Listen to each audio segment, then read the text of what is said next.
good morning মোৰ আন এটা মিনি ব্লগলৈ আপোনালোক সকলোকে স্বাগতম জনাইছোঁ আৰু আমি যিহেতু ঘৰত আছোঁ আজি আমাৰ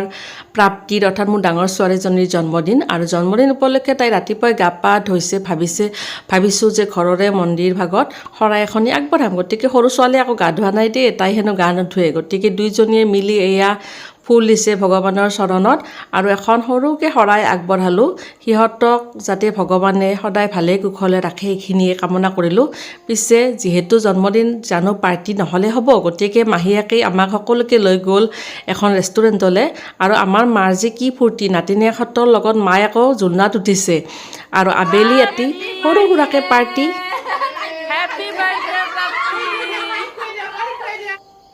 আচলতে সিহঁতৰ ফূৰ্তিৰ বাবে এটি কেক কাটিলোঁ সকলোটি ঘৰৰ ল'ৰা ছোৱালীয়ে আনন্দ ফূৰ্তি কৰিলোঁ আজিৰ দিনটো আমাৰ এনেদৰে খুব ধুনীয়াকৈ পাৰ হৈ গ'ল আজিলৈ বাই